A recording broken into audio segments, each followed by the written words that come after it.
There is no like discussion really. It is objectively better to raise kids in Sweden. It's mental. Yeah. Like when you think about it, it's absolutely nuts, isn't it? We're so spoiled here. Yeah, absolutely.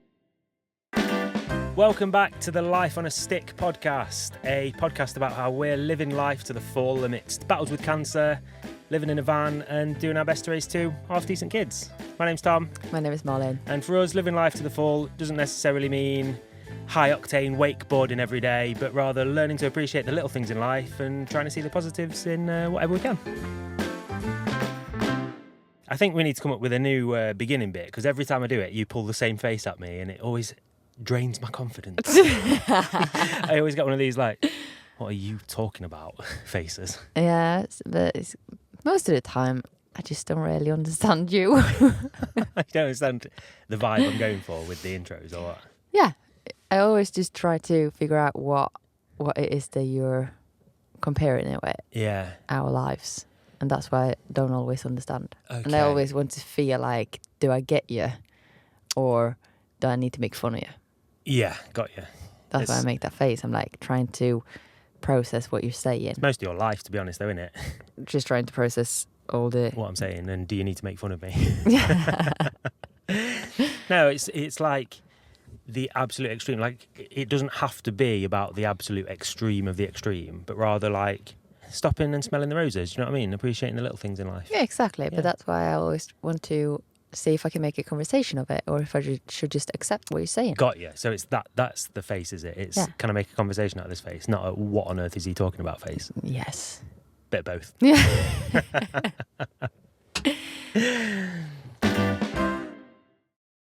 Oh, we got a cracker today. We've been cooking this one up for a little while, haven't we? We used to get questions often about sort of how it was to move to a different country, what you think like some of the challenges are and some of the really funny bits about like living abroad. So yeah, we've been writing notes about this one for a little while, haven't we? Yeah. So yeah, it should be a good one. If you're just tuning in, welcome back. Hello. Make sure you stick around and hear the brand new segment, because it's actually brand new this time. It is actually brand new. Not even me know what it is because you refuse to tell me. Surprise one. I think it's so you can make fun of me, make me look stupid or something. So you should probably like preface this a little bit. Probably like mention that for those of you who maybe don't know us so well, I am from England and you're from Sweden. Yes. And we met like a long time ago. Ooh, I was just going to say quite like a few years ago, but well, I've been living here for 9 and a bit years. Yeah. God, that's crazy, isn't it? I've been living in Sweden for over 9 years. Yeah. We met 2013. Yeah, so 11 years ago. Yeah. So I've got quite a lot of experience living in Sweden now. I'm a seasoned Swede. Yeah. 9 years in. Which is crazy, actually, isn't it? We're just kids.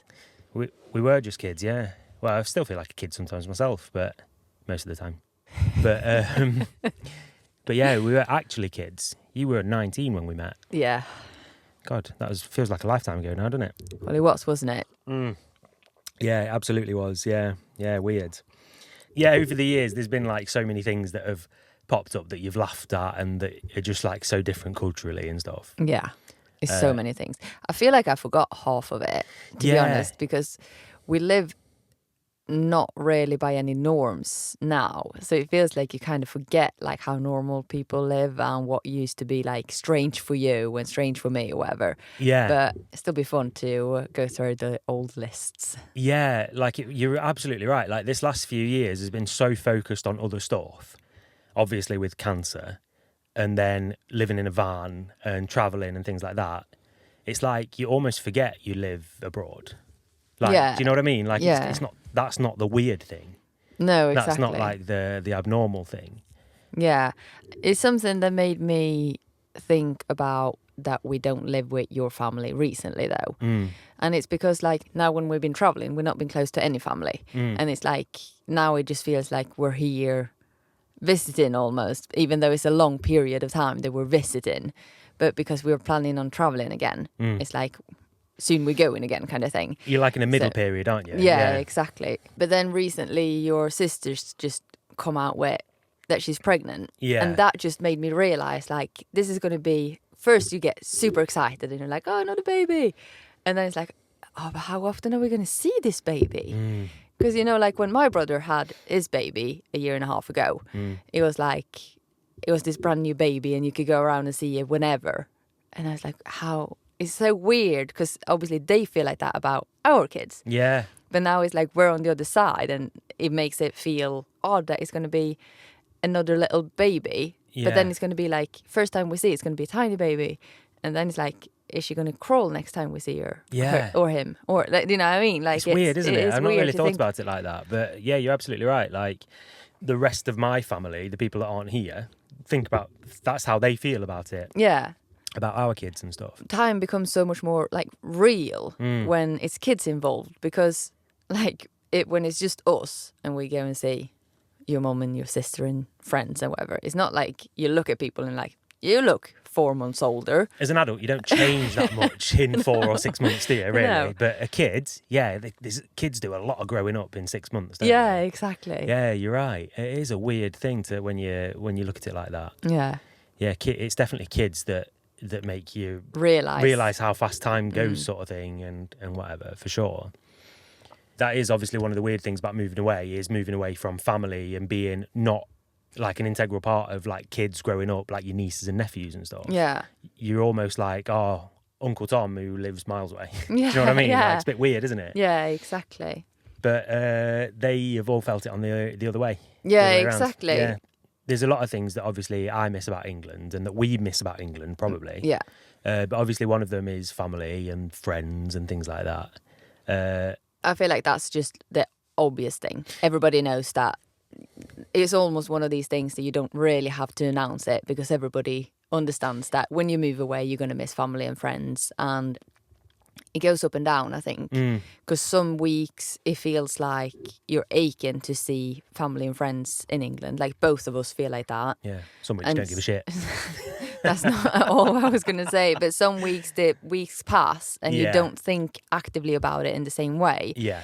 I mean, there's some family members here that you go weeks without seeing. Yeah. Do you know what I mean? Yeah, that you would exactly. consider yourself close to, but you don't see them even every weekend, do you? You know. Yeah, exactly. Same with friends and stuff. So yeah, in that respect, it does very much go up and down, I think. It is just that when you get that ache, you're like, oh, I wish we could go around for a cup of tea with your mum. Yeah. And then it's like, oh, wait, we can't just go around for a cup of tea. Yeah, yeah.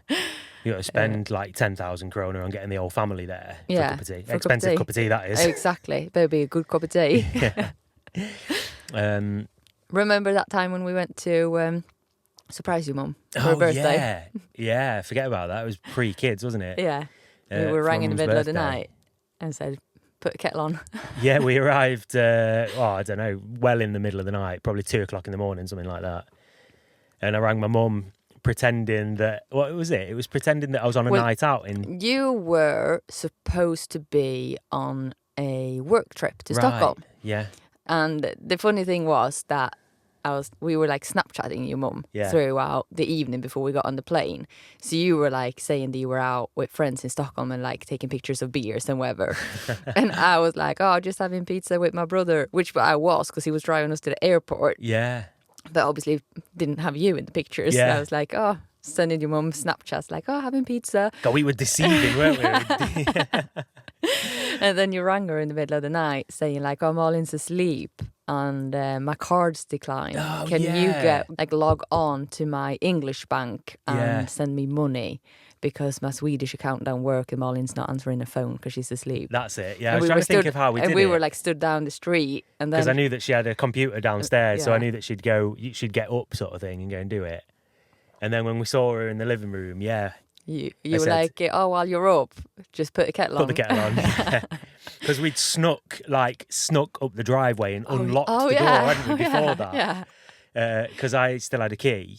And we were proper sneaky, weren't we? Yeah. Went and unlocked the door and then went down the street. And rang, yeah. God, we were really deceitful. Yeah, I thought your stepdad would come down the stairs and shoot us or something. He was like ready to go on full fighting because he just heard the door open and... Yeah, he was in defence mode. Yeah. Yeah, no, that was really funny, that was. So I'll flip it around because it's normally you that does the question asking. What are some things that like stick out to you as being like cultural differences between Sweden and England? What are some things that like, that's not how we do things here when you've been back in the UK. Drinking. Yeah. Top of the list, definitely. Yeah. No, but like the pub culture. Yeah. How you socialize. Because it's so easy to just go to the pub. Like Friday night, Sunday afternoon, whenever you meet friends, family at the pub. Even if it's for drinking or eating or whatever it is, everybody meet at the pub, and that's just how it is. It's almost that you can't, like, if you don't got anything to do, then you go to the pub and you're going to meet somebody that you know. Here, it's not like that because it's so expensive with everything. And first of all, we don't got pubs in that way. And so everything is very expensive when you go out for a drink. And you don't have like a local in that way, do you? Like in the UK, especially where I'm from like the Midlands, which we class as up north. A lot of people have got like a local, a place where they always meet up. And yeah, a lot of the time, like if you pop down to the local, you'll bump into somebody you know. It's just one of them things. And that would never happen here. No. If you're not arranged something, then you're not going to bump into people. No.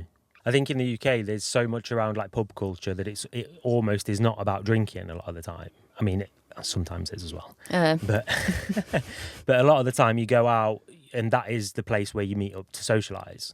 But yeah, it's really hard here because everything is so expensive in that respect. Yeah, Going out to eat and drink is ridiculously expensive, isn't it? It's not something that you can do 2 or 3 times a week. Like, well, God, no. We say like you can in the UK, but like you used to do in the UK, because I think now prices are hiking up everywhere. I don't think it's cheap to go out and have a couple of pints after work anymore.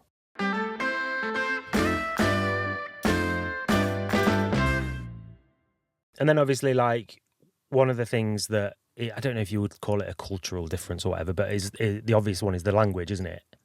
Because, like, obviously, that's probably one of, like, the main, like, shock to your system is, like, when you move into a country that doesn't speak the same language as what you're used to. Like, that's probably the thing that you feel like you can be thrown in at the deep end with stuff. Yeah, I think that it is one of the better countries to come to when you got English as your main. I was going to say, but that's not how you say it. Yeah, your first language, yeah. Because everybody here speaks so good English. Like, it's not that many Swedish people who won't speak English at all.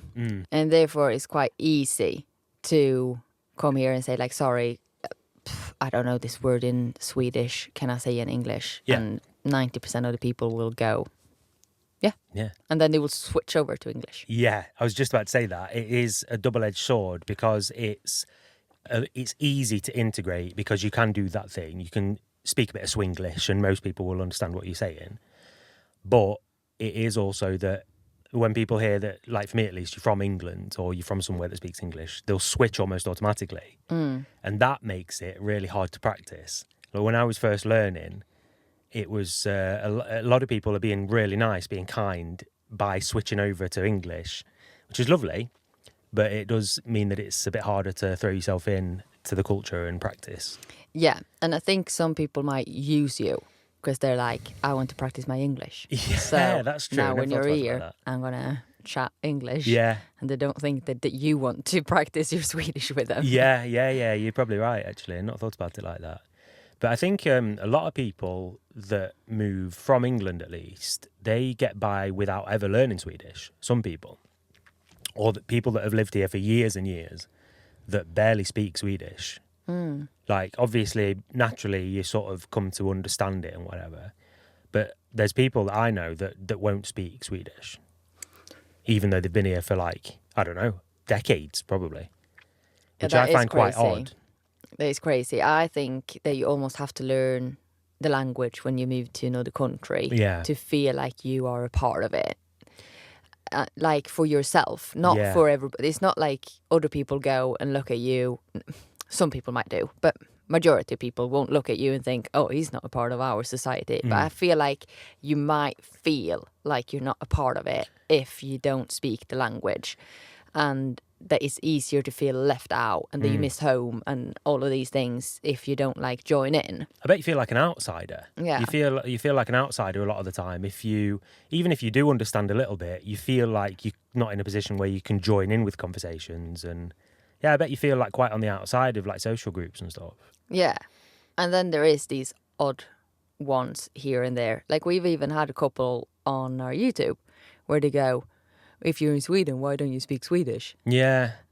And I normally answer them, because our channel is in English. Yeah, yeah. Well, that's the simple way of putting it, yeah. But we've had a few of them. You get like the odd person every now and then that'll look at you a bit like when they overhear us speaking, like, why are you speaking English? That's weird. Yeah. And then obviously you get the really extremes where it's like, you're in Sweden, you speak our language. Yeah, and the thing is that you speak Swedish perfectly, but you and me speak English with each other all the time.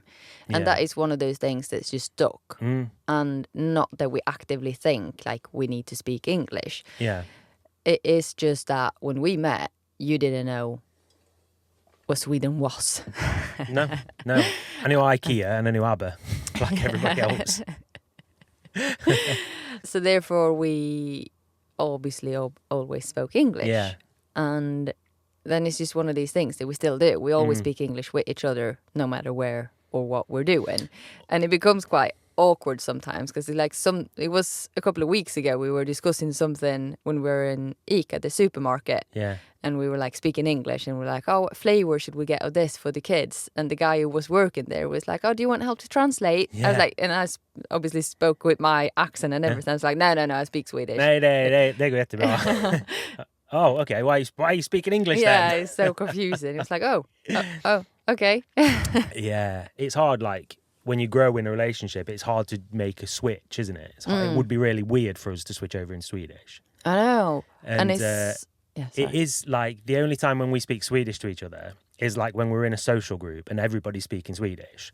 Then, like, to move the conversation like forwards, we speak Swedish to each other, and it always feels dead weird. It does. Don't you think? Like, I don't know. I just feel so odd speaking Swedish to you. I know, it is weird. Yeah. I feel the same. I like look at you and I'm like, why? It's like we made up a language. Yeah. It's like people understand what we're saying when we speak Swedish. It's weird, isn't it? Yeah. It is a really weird feeling. Yeah. But it's also really weird because sometimes when we're in the social group and then you and me speak to each other like, do you want to go and grab that in the van? Yeah. I say that in English to you. It's so jarring, like, I don't know, you feel like you stick out a bit, don't you? Yeah, but it is a weird thing because we've just been speaking Swedish to each other. Why would we not? Yeah, I don't know. It is weird. I do think it's a good thing that we speak English to each other as well, though, for the kids' language. Because if you and me, like, swapped and started only speaking Swedish, they wouldn't get much English at all, would they? No, it's like from the TV, really. That's about what you get, isn't it? Yeah. Whereas our kids are completely bilingual, or like they know English almost as good as they know Swedish, I would say. I would have said I do. No, both languages the same. Pretty much, yeah. You don't get that from just watching English films or just whatever. They talk English half the time. Yeah. At home and stuff. So it's really fun to see. Like, they are, even at 4 and 2, they know 2 languages equally as good. So yeah, it's crazy, really, isn't it? It is crazy. The cutest thing, bit off topic, we got some friends to the kids, who's obviously also 4, almost 5. She was so proud the other day when we were there, and she was like, I know how to say banana and thank you in English now, so now I can speak to Charlie and Bella and Tom. Oh, really? Yeah. Oh, that's dead cute. And her mom was like, you do know that they speak Swedish as well? She was like, yeah, but now I can speak with them in both languages. Oh, that's dead cute. Oh, man, kids are wicked. Also that the words are banana and thank you. Yeah, because banana in Swedish is banan. That's nice. I like that. Yeah. Our kids are brilliant, aren't they? Cute. Yeah, well funny.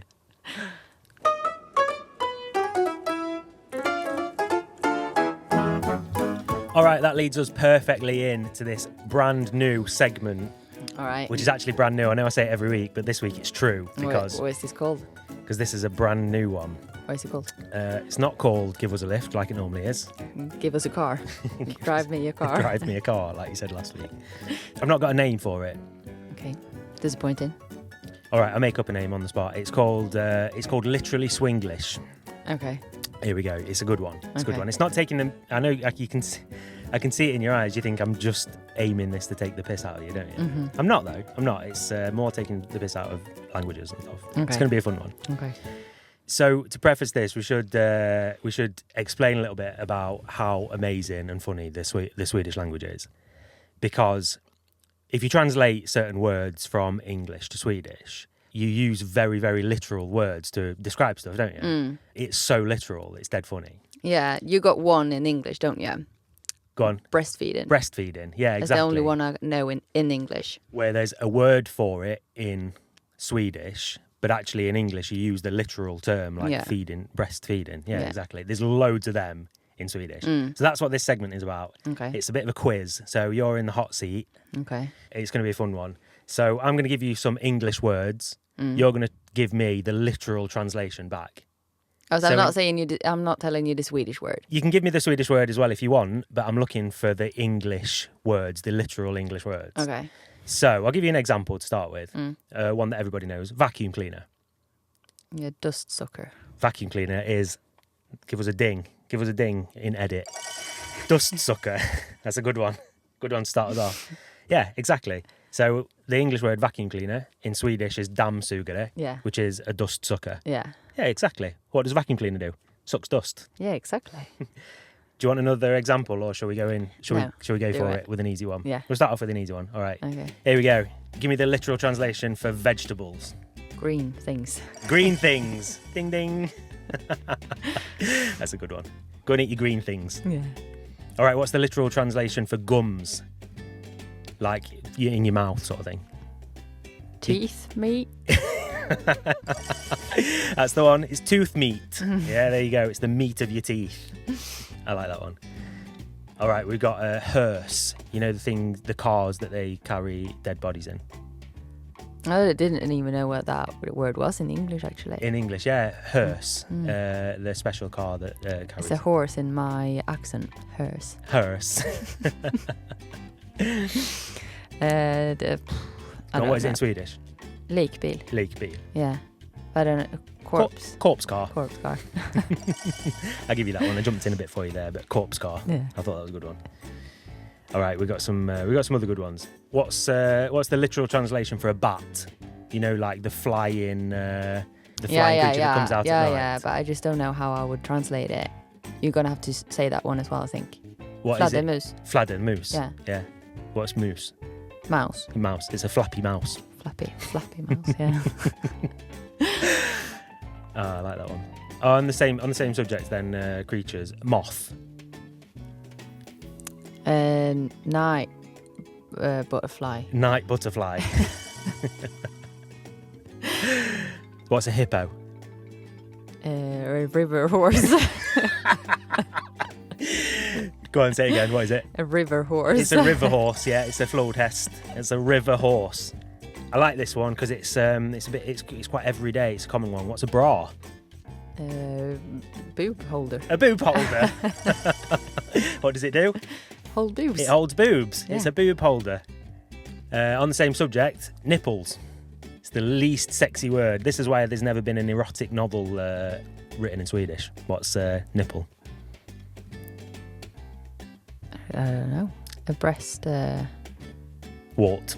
Yeah. It's a breast wart. Yeah. And the areola, the bit around the nipple. Oh, What is it in Swedish? I don't know. No. Bröstvård. Gård. Oh, okay. It's a breastwort garden. I'd You don't know that? No. No, there you go. Every day's a school day. Yeah. All right, let's go back to a bit more PG. Raccoon. Yeah. Wash bear. A wash bear. Well, it is. It's a little bear that washes his food. Yeah. Wash bear. Yeah, exactly. Go on then, a few quick fire ones. Straw. Suck pipe. Suck pipe. That's the one. It's a sugrör, a suck pipe.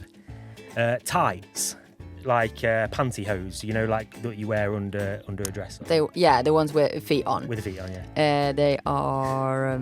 There's a feet. Sock pants. Sock pants. Yeah, sock trousers or sock pants. I like that one. Strump, big sock. It's hard to say in English, that one. Most people don't use that anymore, though, so you can. Cross that one off. It's all right if you don't know how to say it, because most people use tights these days. So you're over the worst bit. There you go. That's good then, at least. Hospital. A sick house. A sick house. Yeah, it's a house that you go to when you're sick. Yeah. There you go.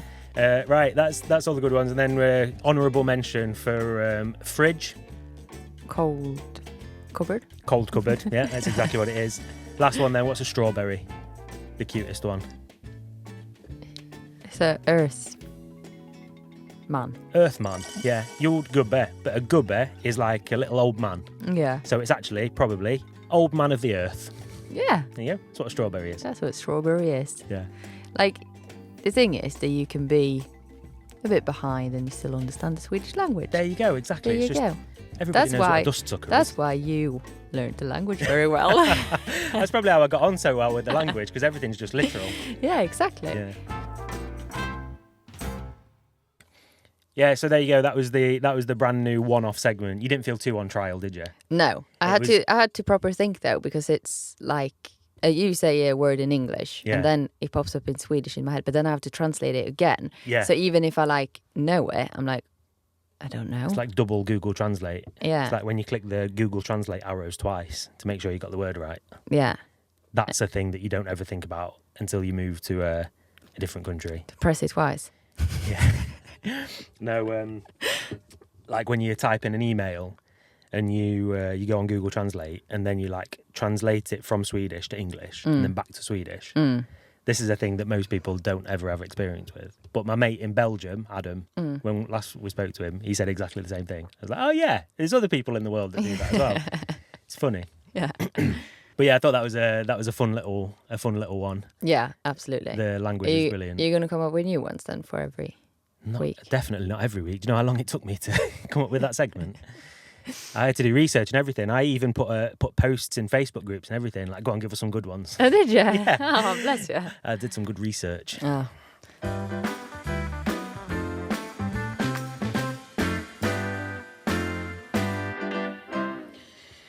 So, common question that we get when we're talking about stuff like this: why Sweden?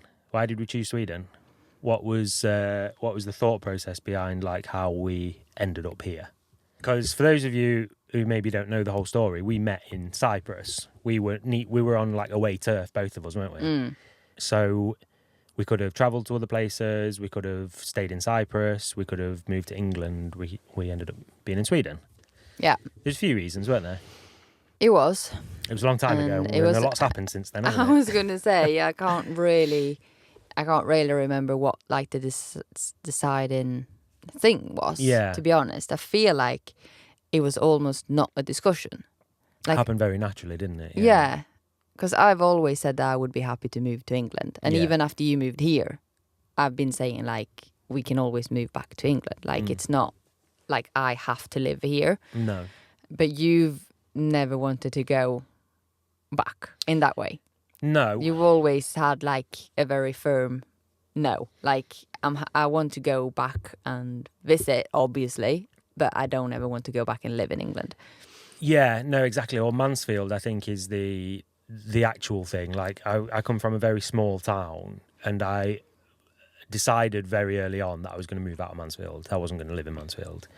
There's been sort of thoughts back and forwards on moving back to England and going somewhere different and whatever. But yeah, like ultimately, we always knew that we wanted kids, and Sweden is a lot better for having kids. There is no like discussion really. It is objectively better to raise kids in Sweden. And the main reason for that is obviously the parental leave system, isn't it? Yes, that is a major thing. Yeah. It was a major thing for us to make the decision. Yeah, probably almost like the deciding factor. It was probably almost like top of the list. Like, we know that we're going to have kids at some point. This is like absolutely top. Almost.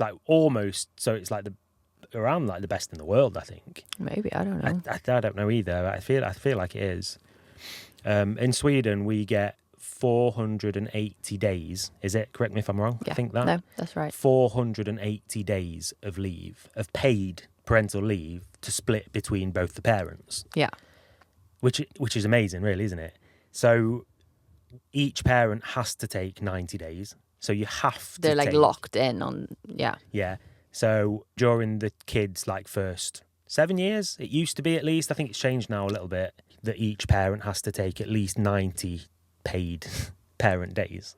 Yeah, otherwise they disappear. Otherwise they disappear. It's not like they make you take them, but you can't share them with each other. Yeah, you lose out on being paid for them. Yeah, because all the other days you can like throw between you. You can pass them over to each other, can't you? But the 90 days each that you can't move. Yeah, exactly. And like when you compare that to other countries, mental, isn't it? Yeah. Most other like developed countries, like especially in the UK where I'm from, it's 2 weeks for the man traditionally, but for the partner who's not having the baby, 2 weeks of parent leave. Yeah. Which is absolutely nothing, is it? No, it is nothing. And you also have to remember that the days that you're talking about here now, those are the paid days.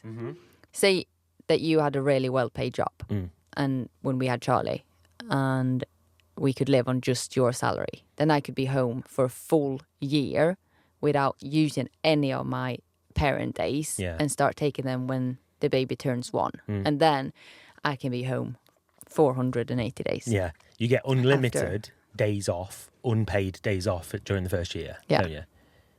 Which is mental. Yeah. Like when you think about it, it's absolutely nuts, isn't it? We're so spoiled here. Yeah, absolutely. It's something that like a lot of Swedish people take for granted. Most Swedish people take for granted because it's not something you think about. No. But it is so different to that in other countries. It is insane. Yeah, and it's something that obviously we've been really grateful for. And because we've had something to compare it to, we know how it is in the UK. We have been grateful and we haven't taken it for granted. No. And every time we take these days, it's like, this is absolutely wicked. Yeah.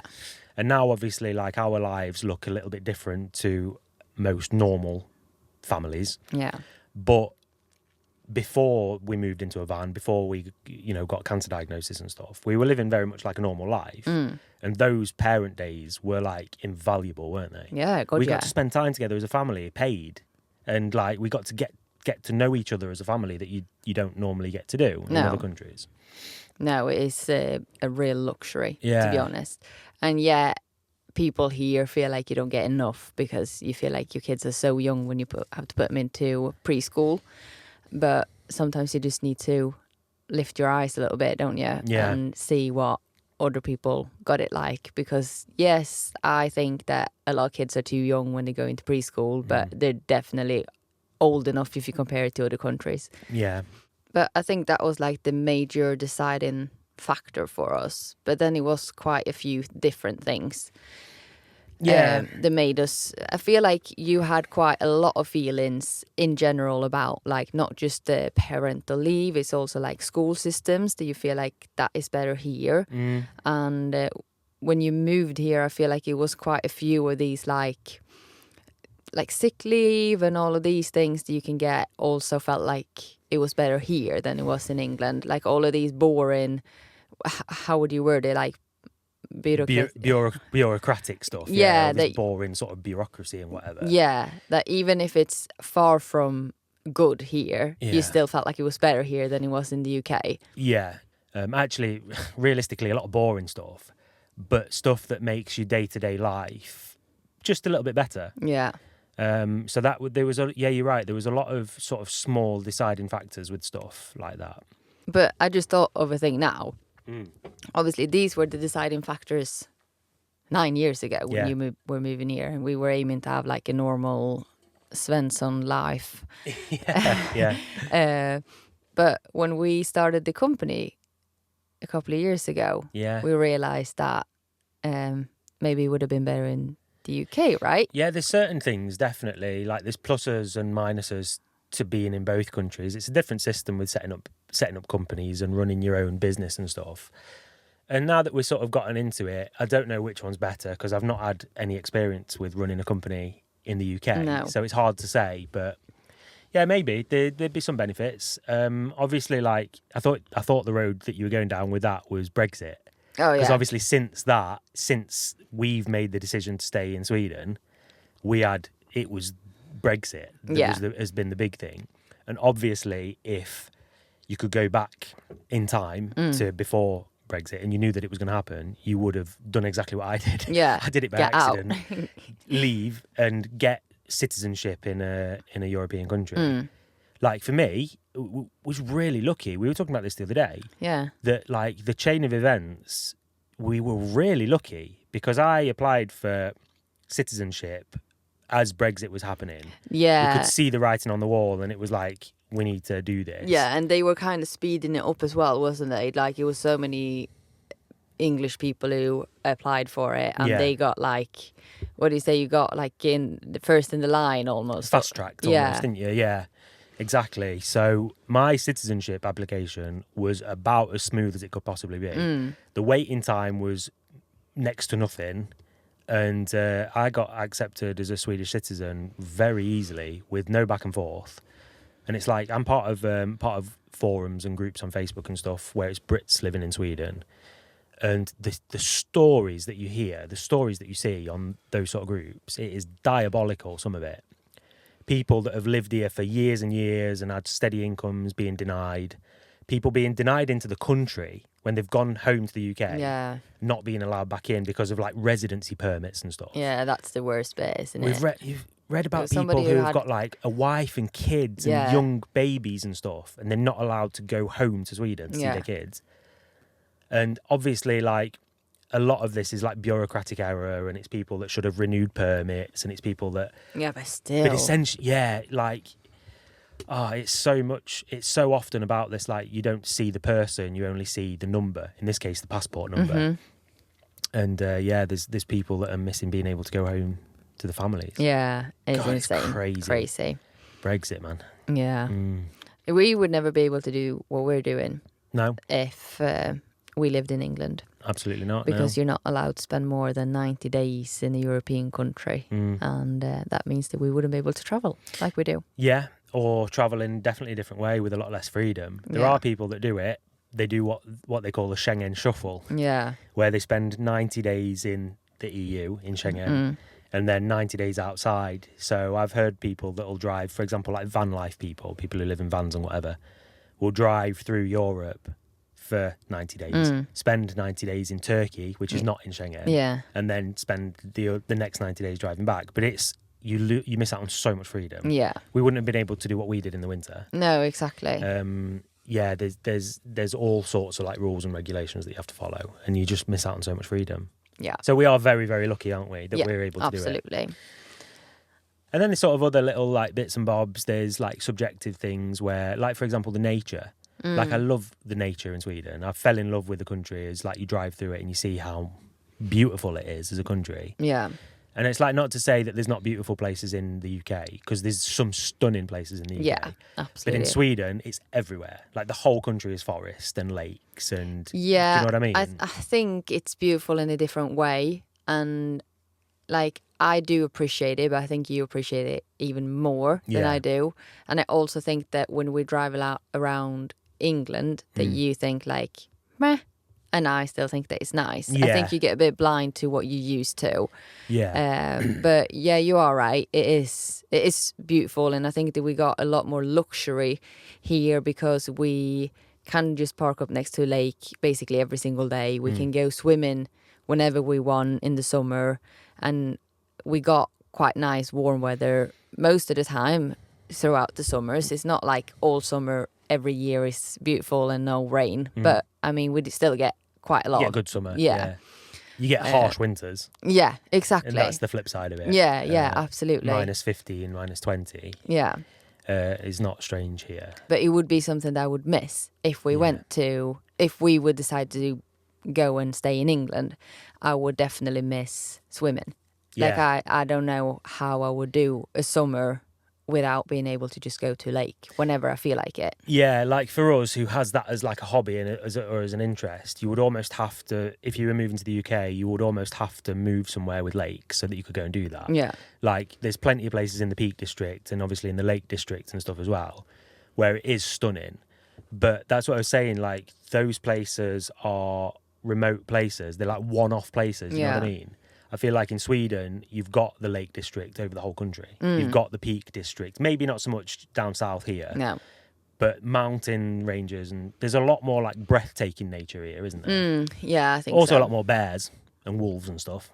Not around our neck of the woods. I was going to say not here. You can get a wild boar if you're lucky. Yeah, we've seen a couple of them, haven't we? Maybe. Yeah. Mainly dead by the side of the road, but... We got him. Yeah, we got him. I mean, it must be alive at some point. Probably would have been, I would have thought, yeah. I mean, how often have you seen a badger? An alive one? Yeah. I don't know if I've ever seen one in my life, to be honest. Exactly, that's what I mean. Plenty of dead ones, though. Yeah. Saw one yesterday. Yeah.